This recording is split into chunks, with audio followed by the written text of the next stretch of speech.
The FujiCast is an independent loading zone production. Come on, be honest with me now, Kev. Were you absolutely vegan over the Christmas period, or did you partake a little of the turkey? I had some festive falafels. Festive falafels? Yep, festive falafels. That's a funny name for a turkey. Oh, he didn't eat, you know. And for dessert, I had some dust. Vegan things going well then. Did everybody else have normal Christmas dinner? Yep, they all had a lovely day. Yeah. Mm-hmm. You sat in the corner, ate your falafels. The FujiCast. That really helped your smile count for the day, didn't it? Right, well, welcome to the FujiCast. Very, very different episode for the next couple of weeks. It's going to be a kind of a best of the guests, or some of our favourite moments, those kind of things. And we're going to start actually this week with, and we've talked about this so often, haven't we? About Gemma and Sam's appearance on the show, our other halves, who were discussing what it's like to live with a wedding photographer or a photographer. And one of the things you talk a lot about is the day you went home to tell Gemma that you wanted to become a wedding photographer. And there can't be many people that haven't heard your side of the story. But before we play her side of the story, what does she say from your side? Well, she basically, it wasn't so much what she said, it's what she looked like. Thunder. Dumbfounded. A baby under one arm. And as came out in the interview, it was lovely, I think, having them on the show, actually, Sam and Gemma. And as came out in the interview, it all went smoothly after a bit. Twice he's done it to me now. Gets me postnatally exhausted with a small baby. You had Rosa. You had Rosa? Yeah. Had Rosa? Yeah, she was tiny. So I'm on maternity leave thinking, I've got 9 months off, and then I've got my job back in London and we live in Wiltshire and not sure how that's all going to pan out. And he just rocks up and we were sat outside and he just said, you know what, I just really want to be a photographer. And I just thought, shit. Right, so I'm going to go back to work, support us while he fannies around with gadgets. That's honestly what I thought. Yeah. I thought, oh my God. You didn't think it would last? He's having a midlife. You know, we've had a baby and he's gone. Yeah. The second time he did it to me, we got a new BMW in the studio. Yeah. But the first time was this whole kind of, you know, I'm going to be a photographer. And did you say that night? Did you say, no, you're not? No. Let's have a glass of wine and let's be sensible about this. He'd worked for himself for 15 years. I knew he could run a business, and I knew he was a hard worker, and I knew he was a grafter. So I knew that he wasn't just going to be a fly by night. But I just didn't think you could earn any money out of photography, and you can't. No, the days of Porsche's gone. Yeah, it's all done, dusted. But yeah, it was. I was really worried, and then I remember about a week later when I'd been trying to sort of say to him, well, you know, maybe do it as a hobby a bit more first, and he just looked at me and he was really, I'm going to do it. You don't believe me, my mum doesn't believe me, you know, the family doesn't believe me, I'm going to do it. Another thing that came out in the Meet the Other Half feature is that Kevin's happier in the shadows than in the limelight often, which may sound a strange thing to say about a photographer who successfully represents a large brand and speaks on stages across the world, an ambassador, a proponent, a speaker. He hates to be seen as somebody who's celebrating his own success, which irritates the living daylights out of me sometimes, because sometimes I'm a little bit like, all right, you did good, so hooray. You know, he never, even privately, will be like, yeah. Yeah, he's often said to me, actually, that he doesn't push himself forward all the time. He's waiting for the invites from people to... You know how some photographers really push themselves into situations? Yes. The ones that are searching for ambassadorial ships. Yeah, the willy wavers. You can call them that. But he's not like that. No, which is interesting. And I think sometimes people take that the wrong way, like he's being, I don't know, standoffish or a bit aloof, and that's not true. There's an interesting story. We we went to Bath for our wedding anniversary this year in March, and we'd split up, and I was in a shop waiting for him. Not we hadn't split up. No, I was about to say, this is revelation. Yes.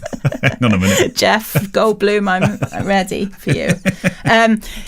No, we'd gone our separate ways shopping, and he came back to meet me, and he was all red and flustered, and he was like, "Oh, this guy just came up to me and went, 'Are you Kevin Mullins?' You know." And I was like, "Oh yeah, oh, of course he did. Yeah, what was his name?" And he was like, "Steve." And I was like, "Yeah, Steve. Oh, good old Steve the fan." I was really taking the mickey out of him. And then literally later on, we were in this restaurant having dinner. We were chatting away, and the waitress came over and went, "Excuse me, the chefs have just asked me to come over because they're too embarrassed. Are you a photographer?" And he said, "Yeah." Are you Kevin Mullins? And she goes, "Yeah." "They're just massive fans of yours, and they want to send you and your wife a drink because they know it's your anniversary because they follow you on social media." And I was like, "Oh my God, did you pay them to do that?" and we had this free drink and everything. And then we went on, and I was like, "You must be so..." If that happened to me in front of him on our anniversary, I would think I was the dog's doodah, and I would be so happy. Yeah. And Kev's like, just really embarrassed. It is what it is. Yeah, it is what it is. Really quiet about it. I'm intrigued because we haven't got that much longer. I'm intrigued to what you would say to a partner that is watching their version of Kev. Yeah. Kevette or Kev. For them, yeah. Going through this. Yeah. And thinking, "Oh, I want them to do anything but this. Just why can't you stay in your safe insurance job or whatever it is that you do?" It's tough because I'm really risk averse. So I wouldn't say, I'm not you've got to go out your comfort zone. I'm very much more stay in your comfort zone under your duvet. But with hindsight, it's a lot of work, and it takes a lot of encouragement, and it does take balls of steel sometimes, and sometimes you really have to take a lot of criticism and a lot of tough stuff. But actually, if you can find yourself a community, so encourage your partner to go out, find a community of like-minded photographers who are going to be supportive. I know you guys get a lot from your private forums that you have, and your that's friends. Important. Yeah. Finding a peer group. Find a peer group. That's the word I was searching for. Find a peer group. Be supportive. And really, ultimately, though, you have to take the plunge.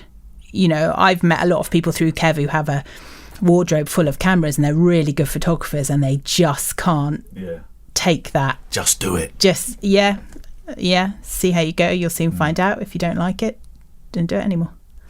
I'm going to ask a last question. I have no idea what Kev's going to ask Sam. We've split these two apart, and the only time I'll get to hear it is when the edition comes out, and the only time Kev gets to hear this bit is when this edition comes out. I'm quite sure how that's technically going to work because I edit it most weeks, but we're going to figure a way. Somebody else might edit next week's. So this is really for Kev. Yeah.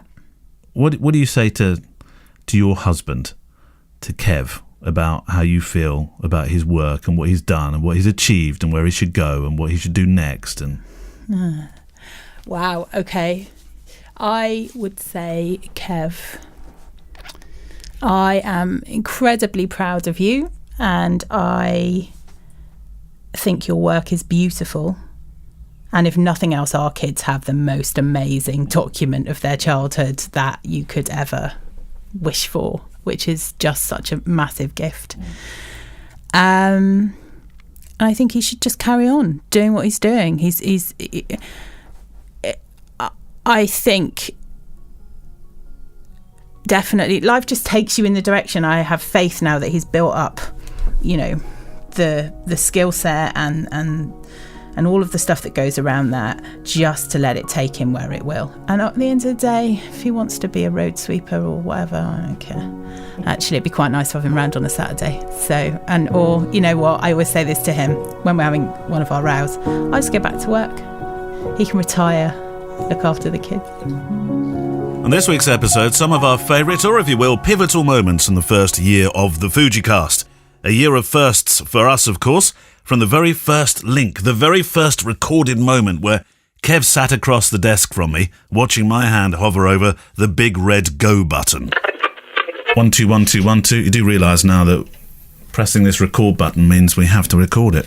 That's it. Committed. The FujiCast. I'm not sure you could say there was ever a great deal of planning involved in that first show. We knew we wanted to be able to talk about photography and loosely pin it around our love of the Fujifilm range, of course, but we didn't want it just to be about one brand, and of course that's often presented the question. Why did you call it the FujiCast? Sometimes, perhaps in terms of attracting a wider audience, it would have been easier to have found another title, but it just seemed to sit right. And what you don't know is that originally I'd recorded a pilot episode almost a year earlier, minus Kev, which, whilst interesting to make, didn't exactly set the world alight when it was presented to some of the powers that be at HQ. So I'd personally said, that's it, and put the idea to bed, until chatting with Kev, most likely in an Indian restaurant over a pint of kingfisher and chicken madras. Carnivorous memories, eh, Kev? So the new concept was born, a co-presented kind of radio show where we could, to use an East End term, banter with quizzes and interviews and a good old-fashioned mailbag, albeit electronic. And probably the first thing we found was this theme tune, which was produced by Blue Wednesday, an artist I follow on SoundCloud. After that, the next thing we needed to build was a mailbag, so it didn't just end up being two blokes chatting without direction. So the very first question to start the ball rolling actually came from Kev's YouTube channel. I have one here, and it's from somebody called Mount Keen. YouTube is always great for the amazing names that people come up with. And the question is, hi Kevin, how do you deal with low light at weddings, particularly after a ceremony when the festivities start and you're either attempting to work with a wide depth of field and therefore a smaller aperture, or you want a bit of subject movement but not make everyone blurry? And so my answer to that, I guess, is it just because one photographer works in one way, it doesn't mean for sure that that's the right way, or certainly not the only way to do it. And I've always been a lover of analog looking images. So I've embraced grain, I've embraced noise, so I'm very happy, especially now with the new breed of Fujifilm X-Trans sensors, to be shooting at 12,800 ISO. I'm more than happy to do that if I absolutely have to. Now I've over the years I've kind of understood the cameras a lot more, and I understand the focusing systems very well, and so I can shoot at very fast apertures and still focus in low light and still get the images that I need without the necessarily need to throw a light onto it or to use flash. I do sometimes use a little Manfrotto LED light, which we might talk about that a little bit later, actually. I think. It's on my wish list. Yeah, on the wish list.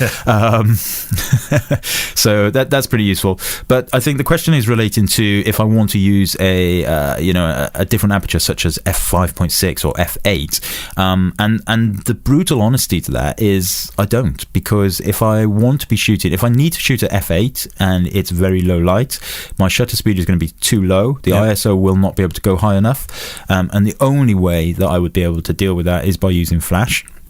And for me, in that environment, you're not a flash shooter. I'm not a flash shooter, and that's through personal choice. Doesn't mean it's the right or wrong way to do things. But for me, the thought of maybe having to use a stabilizer, a tripod, and setting up some off-camera flash and all that kind of stuff, that's just not the way that I do things, and I don't want to do things that way. And my clients don't expect me to be doing that kind of stuff. So for those people who are shooting in, they want to use that kind of wider depth of field, f8, f5.6, whatever, and it is still extremely low light, then the fact is it's photography, and you are going to have to illuminate it somehow, or you're going to have to really crank up the ISO, or you're going to have to shoot at really, really low shutter speed, which is going to introduce motion blur. It's just a way of understanding your camera. But for me, I'm a back button focuser. I focus very quickly. I will use continuous focus in the low light situations, and the fact is with the X-T3 now, the face detection and the autofocus is another level level up from So the previous cameras. Do you use that autofocus in conjunction with this low light shooting method you have? Yeah, so continuous AFC, continuous focus mode. So it's always AFC. AFC. So actually, it would be really handy to have what are the Kev Mullins settings when you get to that dance situation? The light has fallen. You're shooting shallow depth of field for sure. We know that now. Is there a typical setting, including focus, that you would use? Yeah, so I would use AFC. Yep. I would use the fastest aperture on the lens. So if I'm using the 56 1.2, it will be at f1.2. If I'm using the 23 1.4, it's going to be at f1.4. That will bring down the ISO as much as possible. I pretty much shoot everything on auto ISO at a minimum shutter speed of 1/125th. Right. Now, if when I'm testing the getting ready for the first dance, for example, if my auto ISO is pushing my shutter speed down really, really lower than the 1/125th, because in auto ISO, by the way, the minimum shutter speed is only the recommended minimum shutter speed. It will go below. It will go below. It will never exceed the ISO, but it may well have to go below the shutter speed. So in that case, if that's what it's doing, then I may drop it down to 1/60th or 1/100th or whatever, depends on the lens. And CL, continuous, high speed burst, but in the low level, because you have CH and CL, confusingly. The lower of the two. The lower of the two, which CL is about 3 frames per second as default. And that's absolutely fine for the first dance. It depends a little bit on what they're going to do. So I will always ask the DJ beforehand, or the band, what's the first dance? And normally it's something I've never heard of, because I'm about 150 years old, and everybody else is. Unless it's Lady in Red. Yeah, I know that one. Lady in Red. Yeah. And so really, what I'm asking them is it slow or fast? Yeah. Is it a slow or fast dance? Are they likely to be doing some kind of funky routine where the groom's throwing the bride over his head, and they're doing kind of bends and swan ducks and all that kind of stuff? In which case, I will, that does make me work a little bit differently. But generally for the kind of shuffle dancers that most weddings seem to have, where the guy is really totally unimpressed about having to do this, it's pretty slow. And so, yeah, continuous focus, fastest aperture. I'll use a wide lens and a kind of telephoto-ish lens. So the 56-23 almost always, occasionally the 16, depending on what's going on. I'll normally shoot with my back to the band or the back to the DJ. Yeah. So I can get the context. So the light's going with you? The light's going with me, but also I've got the context of the people in the background. The people in the Not the background band. staring at their mobile phones, yeah. Fortunately, those questions we utilised from our YouTube and Facebook accounts did the trick. We spent the week looking at the inbox for click@fujicast.co.uk, but you know what? You got the idea straight away.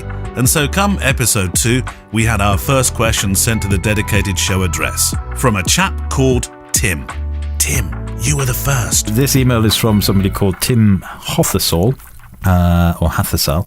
And his question is, if you could only have one camera, what would it be, and why? And so, obviously, I have a lot of Fujifilm cameras. I also have some non-Fujifilm old legacy film cameras, Pentax and Canon A1, I think, something like that, kicking around. If I actually absolutely 100% had to only have one camera out of my entire collection right now, of the Fujifilm ones, I would go for the original X100. No way. Yeah. I just remember that as being possibly the worst camera I ever owned for dynamic range and focusing in backlit conditions. It was one of those cameras that I totally agree with you. I had one. It arrived one morning and I took it to a wedding that afternoon, and by the end of the day I was ready to just throw it in the bin. But the images that did turn out were spectacular. They were beautiful. And I think the reason why I picked that now is because it subsequently had several firmware updates and made it a lot more capable as a camera. Still nothing compared to what the X100T and S and all those that came after it were. But there's something about that camera. There's something about the files that the original X-Trans sensor produced. What do you mean in terms of colour or contrast or? I don't know, there's something about the feeling of those files that are different. We'll come back with some other excerpts in a moment, but let's hear from one of the FujiCast guests from 2019. Both myself and Kev are fans of the YouTube platform and follow a whole bunch of photography channels. And in our own modest way, I guess you could say, we're YouTubers. Myself, I have my small channel in terms of sub numbers. I'm like a microbrew without the hangover. And Kevin has started to build a healthy following with his films about Fujifilm cameras, reviews, editing advice, and problem-solving hints and tips. We're avid signed-up followers of YouTubers like Peter McKinnon, the Canadian photographic channel sensation, and, closer to home, Sean Tucker, who in the past year has seen real growth in his channel, which deals with the more philosophical side of being a photographer and what it's like to be a creative. The ups and downs and those days where you wonder if it's all actually worth it. And a lot of this content is formed by his own experiences of personal highs and lows as a photographer and filmmaker. Often social media can be a place where you can feel somewhat intimidated, if that's the correct expression, by the awesome life everyone else seems to be experiencing. And finding someone who questions and studies that, who shares their own completely genuine and authentic journey, minus the colloquially termed BS, is a rare find, even on a platform so vast it seems infinite by nature. So I was intrigued to know if it's the absolute laid-bare honesty that he shares that really has projected him on the YouTube platform. I don't know. I think so. Looking at the comments you get and the community that builds around it, it's definitely what people talk about the most on my channel. And it was a decision early on, because when I started in photography, I went to YouTube like everybody else does to learn skills and teach yourself, which is great. You can do that today. It's amazing. And I was often really disheartened by watching YouTubers who, most of their video ended up being a marketing tactic of look how great I am, look how much success I have and all the clients that want to work with me. And then a month later, you'd see they disappeared because they went bankrupt. I'm like, oh, you were lying. You were just saying stuff because the whole point of you making videos was to show off about how great you are. And how discouraging that was to me, trying to teach myself, going, well, if this guy's doing this and he's got so many clients, what's wrong with me? Why can't I make this work? And I made a choice that I would never make videos like that I would be as honest about where it's not working and failing, and how little work I actually get in as a photographer, and how it's a constant struggle. Even if I have a YouTube channel that's working, it's still a struggle and still difficult to make things work. And the one guy who stands out, I think, was Zach Arias, who the tone of his videos felt a bit different to me, and he was someone I latched onto earlier. And there was a video he did for Scott Kelby's channel, I think, called Transform. This the one where he said, "I'm moving 1,000 miles down." I can't remember it's such a beautiful quote, but I can't remember it. Yeah, and it's sort of very ambient, lots of sort of B-roll and voiceover, and it was very, very honest about how it wasn't working for him. And I thought that video made an impression on me, and I always wanted to be at least that honest and say where it wasn't working, because I think if I'm genuinely not just trying to show off about the fact that I think I'm a good photographer and I'm trying to help people, because I think that's what a lot of people do on YouTube, is they've got this veil of I want to educate people, but it's mostly about promoting themselves, and I didn't want to fall into that trap. So I'm very deliberate about being honest about where things are difficult, or where my work didn't meet my own standards or other people's standards, or where money was tight, or because then it encourages people to know that the difficulties in their journey are everyone's. There's safety in numbers. We can just keep going together, and then I think I am more likely to help. The danger, of course, is that people can contrive that scenario as well. And I've seen films, I've watched films where people talk of their struggles, and I've thought, are you really struggling, or is this a struggle just to get figures? I mean, that's an integrity issue, isn't it? That's you have to call yourself on that. If you've now using vulnerability as a gimmick, then you're gonna. Like you've seen through it. I think it is easy to see through, and people can usually pick up the difference. But yeah, it's definitely. It's what I did in the church. It's what I do on YouTube. It's what I hopefully will always do. I don't like building deeper friendships or relationships with people where I can't really trust what you're saying, or I feel like you're trying to impress me the whole time. We're not going to go very far. The people I build around me are people like that. It's what I relate to. So it's what I'm very hard on myself about putting out to the rest of the world as well. Was there one? It was only one video. It's difficult because I feel I know your back catalogue really quite intimately. Was there one where you think that's the one? It probably is the Snowdonia one right at the start, isn't it? It's the one that felt like the direction going forward for me. I'd done a few tutorials some more dry product tutorials, which is still on my channel, which did all right, but I didn't connect with them. And I think other people connected with them because it gave good info, not because there was anything more to it. But the Snowdonia one, again, I was being very vulnerable and saying that I was shooting in studios all week, very technical product photography, which wasn't very creative. So I'm going to put myself out there, go and shoot landscapes, which I don't do. It's not something I'm very good at. Just to try and refresh photography as a pursuit and discovery, and by putting myself in a position where I didn't know what I was doing, and people related to that because of the vulnerability in that, and that felt like what I used to do with church. So it's like, that's the way forward. Yeah, and that video did well, and I think it got passed around a lot, and that's where it ticked up for me a little bit on the channel. Yeah, and I saw the potential of something going forward. Yeah. And I mean, you hear this all the time. The photographer's game is kind of getting up when you think the light's going to be good, which is obviously before sunrise and right up to sunset. Try and find a spot and wait it out and hope the magic happens. Unfortunately, I mean, this is what I've chosen. I came up here last night and had a look, and it's got this beautiful view over this dam here. And I'm all set up, ready to go, and it's very cloudy. So it's all right, there are breaks in the cloud like up there, so I'm thinking maybe if I get lucky and just get a clear spot, maybe we'll get some light coming through. But then again, what they don't tell you is you could sit here and, you know, you've woken up at 5 in the morning and hiked all the way up this mountain, and nothing's going to happen. It's just going to be cloudy. But that's why I suppose that's what the game is. So I'm going to hang out here for about... I mean, on my channel, the videos that do well are not the ones that I like. They're the info ones. It's like if I think the most viewed one on my channel is about, you know, developing a color look to your images and how you dial that in custom. You don't rely on presets.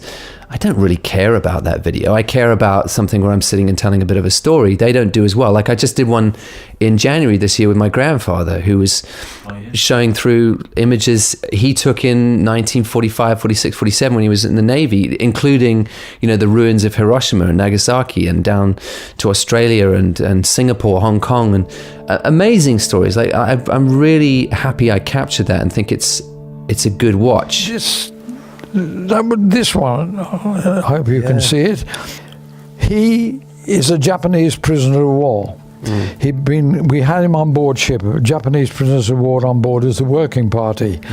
And as they were leaving the ship, I stood at the bottom of the gangway with my brownie box camera, ready to take photographs of some of them as they came off. And he's running at me to try and knock the camera out of my hand. Oh gosh. But it's never going to get the traction of me telling you how to do color theory. But I'm not out to build a techie channel. I want it to be the story driven stuff. So I'll give the technical stuff every now and again because I don't mind and it's stuff I know, but I want to focus on the other stuff. Your videos have a very gentle pace. They start with a philosophical quote or maybe a couple of quotes. Not just from photographic masters, though. Where did the idea for that come from? It's a wonderful way to start a film. I mean, I feel extremely, is the word appropriate, comfortable the moment I start watching a Sean Tucker film. That's lovely. Documentaries, really. I think I love a documentary. I mean, I would rather watch a documentary than a feature film, like a fiction. And a lot of documentaries start with some kind of quote to set the theme, and I think that stuck somewhere. And I think the first time I did it was that Snowdonia video, something I'd read that week. Because when I script a video or write down the ideas for it, I will throw in quotes that have sparked thinking around it that I don't necessarily include, but it just helps me think around a theme. And at that point, when I was writing the script for that, I'm like, well, why not? You've got these quotes in there. They really sort of match what you're doing. Throw them up front in text and let it lead in with some. I think at that one I had shots of the river going past and just ambient sound of the water going past, and it was a nice way to kind of slowly lead into it, I think. And you've championed quality over quantity. There's no doubt about that. The reason for that is that purely because these take so long to produce. A little bit, and it's not the length of filming or editing, even though that takes a long time. It's more, I feel like the kind of stuff I want to do should feel rich in content, and that takes time to live first and to think through and then to write. And that takes the most time, not the filming and the editing. I can get that done in a few days. It's something, I mean, I have a list on my phone of topics. I've probably got 80, 90 topics ready to go, which if I'm only doing, 12 to 20 videos a year, that's the next 4 years. But a lot of them aren't ready. They're ideas that I know I still need to do thinking around. And when I'm ready to do a video, I'll sort of thumb down that list and realize I've done enough living to write that script now. And then I can sit down and I can write out that script for a week or work on the idea, and that's what takes time. And I watch too many YouTubers that I really like. Over time, I feel have started to dilute their content because they've given themselves a hectic schedule of 2 videos a week or something. I mean, I would not be able to do that and not dilute my content. There's no ways I could keep up with that schedule. I don't have something interesting to say every week. And I made a commitment early on. I only wanted to make stuff that I would want to watch, and I could only do that realistically. I mean, I only promise 1 video a month on my channel in the trailer. I often do, at the moment I'm doing 2, sometimes I did 3 last month, but I don't tell people that. I'm only promising 1 a month, and when they're ready, they're ready. Quality is more important. I never want to get to the stage where I'm diluting or stretching content thin because I'm trying to fill a schedule. For the next 2 weeks, including this, we're taking a peek back at the first year of the FujiCast. And from a very early episode now, a thought on how to handle a question many wedding photographers have faced. Will always face. How many shots have you taken, photographer? Gallons. Yes! I use that one, 4.5 gallons. Yeah, that's always I my copied it answer. off you. Yeah. Hashtag be like Neil. And people look at you and they think, that must be some photographic thing. Yeah. Can't think of any other ones. Have you got any others? No, and they always ask you in the loo as well, when you're in the loo. Do they? Yeah. Oh, then it's just me then, is it? I try not to hang around in the loo with guests. That seems a bit inappropriate to me, Kev. Yeah. And hold that thought for a moment, because it segues neatly with the start of one of our shows, what we call the preamble, that reasonably unplanned part of the show, before the theme and questions start to roll. Here's a selection of our favourite preambles, but first, let's paint you an audio picture of what's behind the second of 2 doors linked to the FujiCast main studio.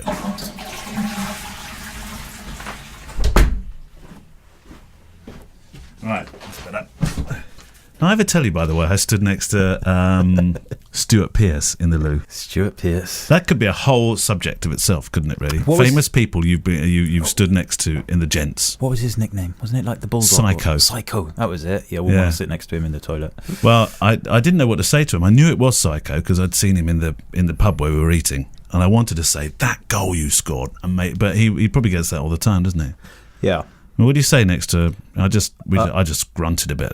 All right. I probably would have said, remember that time you missed that penalty? Yeah, I wouldn't. I also stood next to Joe Busink in the gents as well, the wedding photographer. I think I'd rather sit next to stand. Well, I wasn't Nobody sitting. sit next No, to. that would be odd. Right. Yeah. I was standing. Yeah. I had a bit of a conversation with him. I can't remember what it was about. Have you ever stood next to anybody famous? I stood next to Tom Russell. Nobody knows who Tom Russell is, though. Tom Russell. He's a country and western singer. We normally start with some sort of chat at the start, don't we? Some kind of breaking the ice thing. Yeah, I haven't got anything this week. Think. There's absolutely nothing humorous going on with Brexit. Maybe John Burko could come in and explain himself. Yeah, maybe. I'll just press the button. The FujiCast. The state of your cameras, Don't though, use it. They're awful. I would never buy a camera from you. No. Yeah, my cameras are... Yeah, they are just beaten up. Yeah. And they look... I mean, I love that sort of used look, but yours extend beyond used. Yeah, it's because I don't like lens caps or hoods or anything like that, and so they do get knocked And about your a camera bit. bag, you throw them in. It's like a Mary Poppins bag. Yeah, it is. I'm pretty relaxed about all that. Yeah. Don't tell the insurance company. I have to play you this. This was from your Robin Revilius interview that you did, and it features only on the longer version on the Breathe Pictures podcast, but I thought I have to play this. What on earth was going... Well, I'll get the camera. Wonderful, yeah, thank you so much. How about that cake now? Yes, I will. Shall I cut it open? Yes, do. Help yourself. It's so quaint.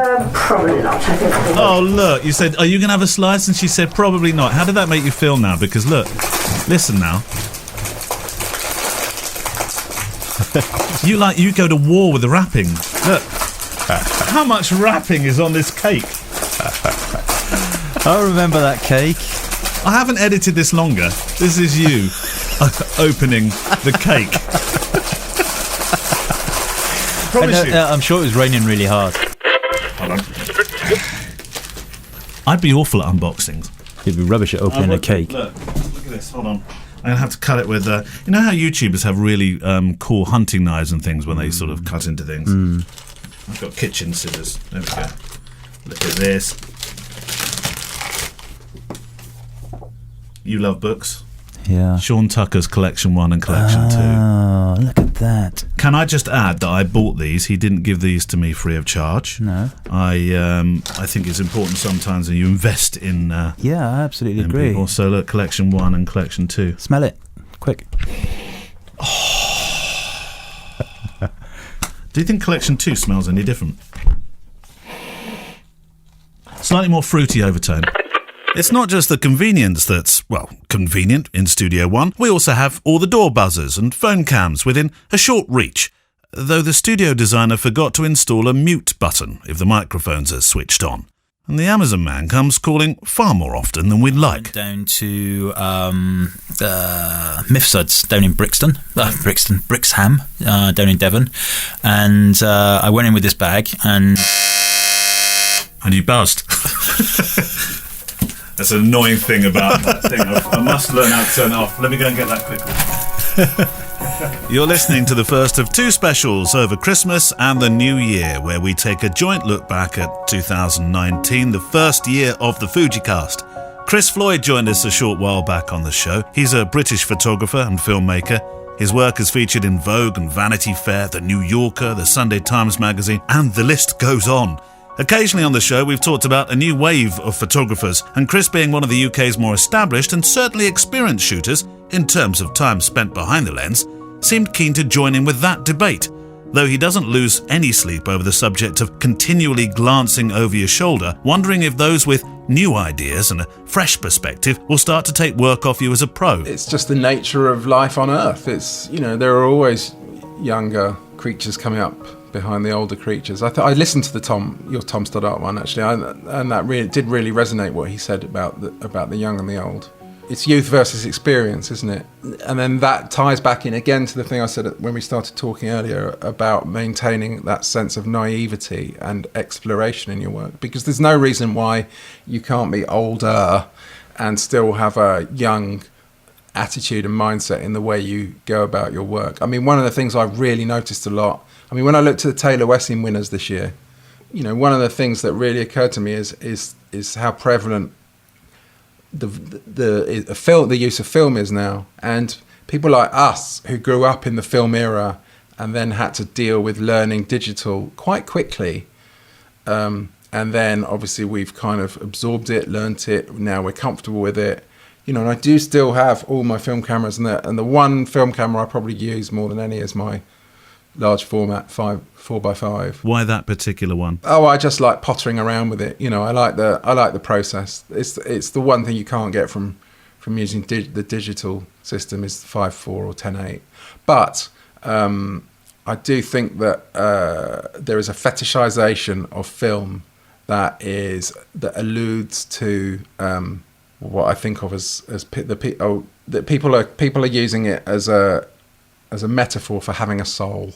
And they're saying, so people who are young people who've really embraced film, it's because young people have grown up they're entirely digital natives now. The young, they've just grown up with digital their whole lives, so it's ubiquitous for them.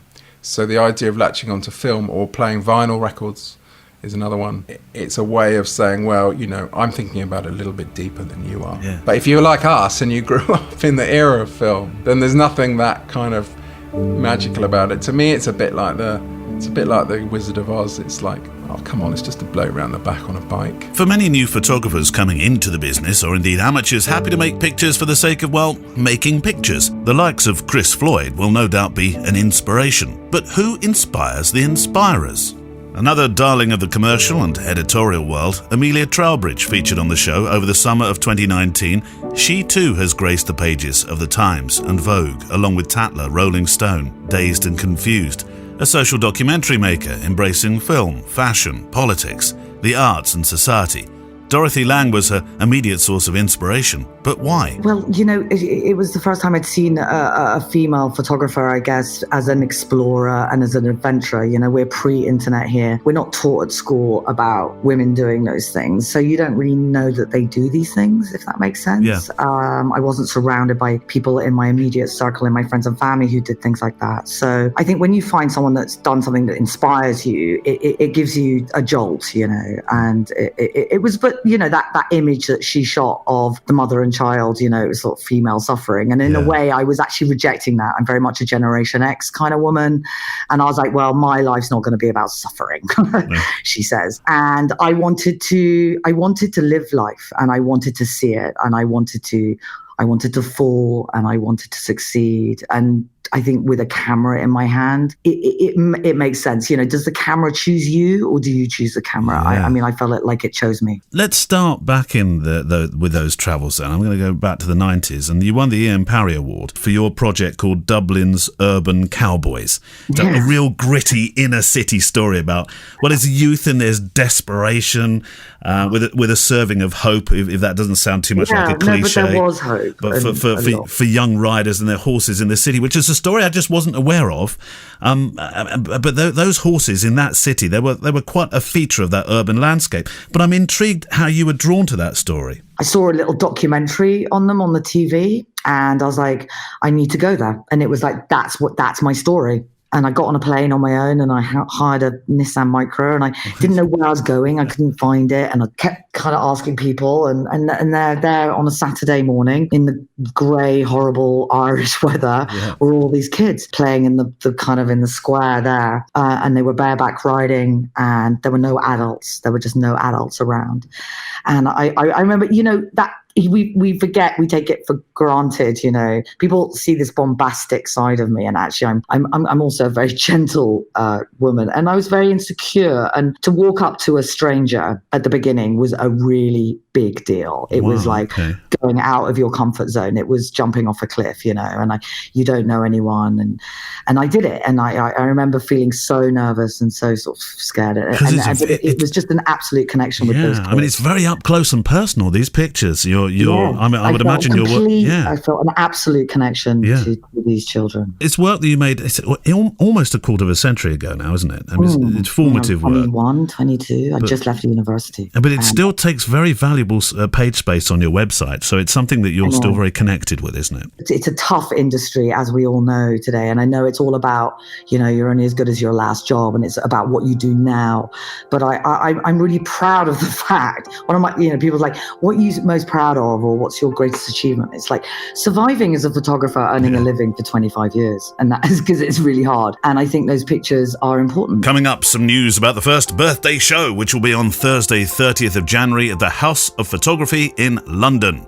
The first places have already been reserved, and I'll have an update before the close today. Now, you might be thinking to be a guest on the show, you have to be some kind of photographic great like Amelia or Chris, or be a YouTuber with hundreds of thousands of followers, but that just wouldn't be true. The FujiCast has been made by you and your questions, and we've been delighted to hear from you with your special projects. And one such guest earlier in 2019 was Mandy Burton. And with the new year just around the corner, if you're listening to this on the day of release, or fully underway and beckoning you to make new decisions if you're playing catch-up, Mandy's tale was one of finding belief in your ideas. A friend and photographic mentor had suggested she start a project about her passion, dogs.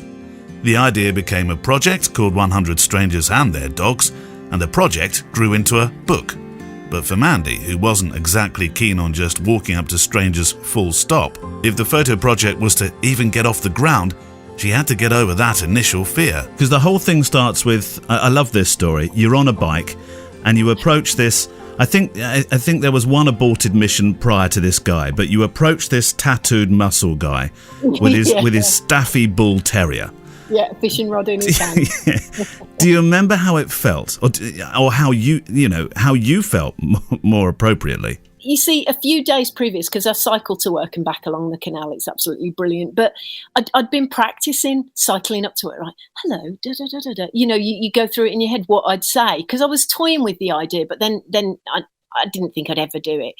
And that day, it was a Friday. It was in June, so there was about 2 or 3 weeks since I'd spoken to Kate. So this is practically this time last year, isn't it?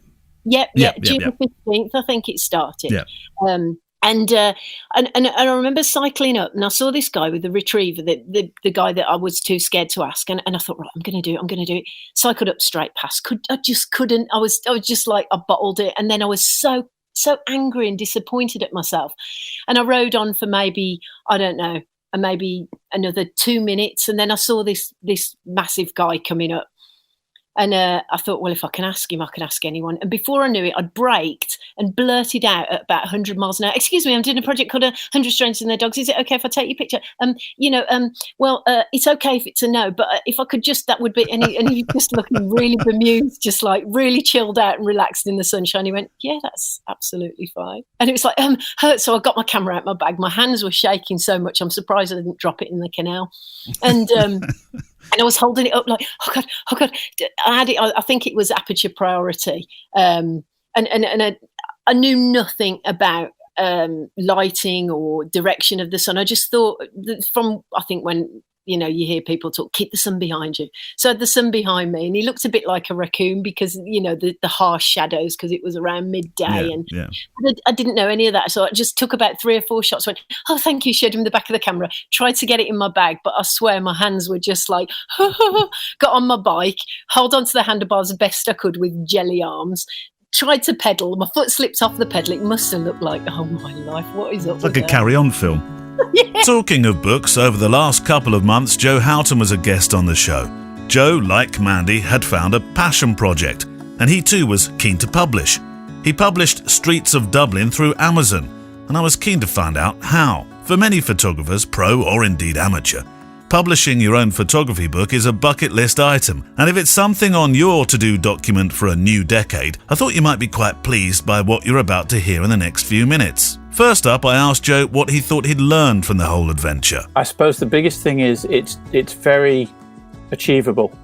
It was one of those bucket list things that I never really thought I would do.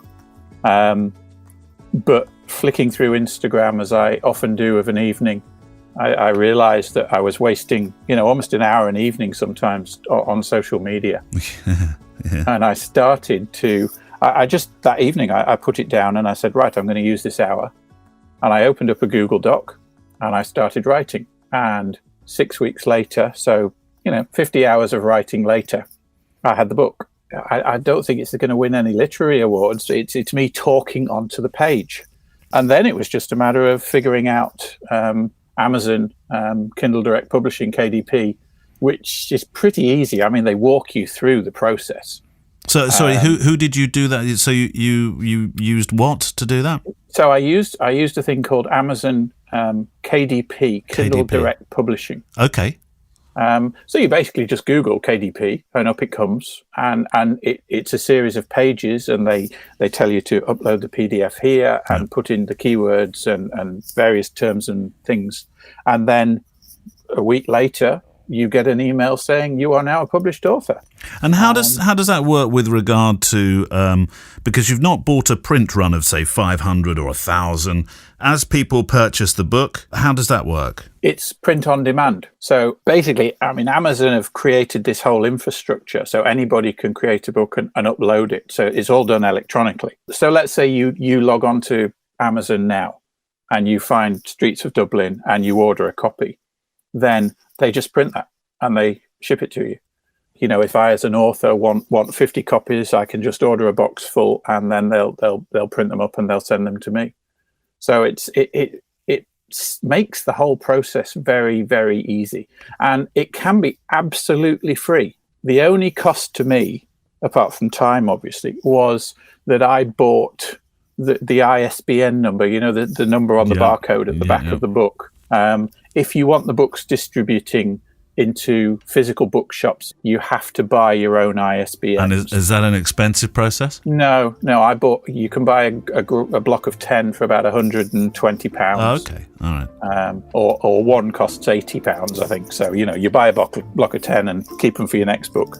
I think on Amazon UK it's £9. Is it £8 or £9, something like that? If I sell a paperback on Amazon, I think I get €3. There's the print cost of I think is about £2.50 or something, and then they charge a distribution cost, and then €3 kind of gets added into my account. And that's it for this week's Part 1 review of the first year of the FujiCast. Part 2 features many more of the guests from the first year, however. Now, you'll have heard, if you listened to episode 45, the Nativity Show, the special announcement. It's our 1-year birthday coming up, so we thought a meet-up and show recording would be a grand idea. Only one place that we felt would be suitable for this, so 30th of Jan at Fujifilm's House of Photography, 8 to 9 Longacre, Covent Garden, London. That will be the address for the first year birthday podcast. You can come earlier, but the show starts at 6:30 p.m. and Andreas Georgiadis, marketing manager in the UK for Fujifilm, will be our special guest to answer anything, nudge nudge, Fujifilm related. Though as always, it's a photography show, so bring along your questions on other stuff too, as we really want it to be a show that's led by you. It's a ticket-only event. We're not charging for the tickets. It just gives us an idea of how much cake we need to order in from M&S. Other cake and brands available. So if you'd like a ticket, go to www.fujicast.co.uk. Send us your name, and if you want 1 or 2 tickets via the contact page, and simples, you are in. Having said that, there's a slight limit on numbers, so first come, first served. It's almost a kind of ticket-winning thing now. The FujiCast. So far, the winners include Oliver Holder, Darishma Fenereski, Helen Perry, Nigel Hayward, Scott Carney, Murray Macmillan, Wayne Lahr, Matt Pitts, Paul Gallagher, Jonathan Howes, Stephen Hocking, ex-photographer Scott Johnson, Leon Lewis, Stephen Gray, Mickey Steptoe, Andy Stonia, Andrew Higgins, Louise Sullivan, Emily Renier, David Kearley, Eva Atley Sigurjonsson, who's coming all the way from Iceland, Michael Schilling, Stephen Elliott, James Sauls, Leslie Burdett, Anna McCarthy, 2 tickets to Luke Price, friends of the show, Steve and Sam Vaughan, Neil Ford, Johnson John Smith, Dave Willett, Alex Jones, Jonathan Clapton, Luke Bailey, and Keith Martin. And that was the list I had at the time of recording, just after the first announcement. So who knows where that is now. Hurry! If you want to come, we'd love to see you. Please only send for a ticket if you can make the date. That's really important.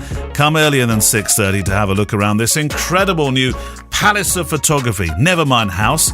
And if you need a nibble beforehand, there's the world-famous Five Guys, but a mere 50 big strides from the front door. And we'll find a falafel shop for Kev too. Part 2 then of the Best of the Guest show continues next week, along with a few choice moments, including the now infamous wedding guest or squawking bird quiz.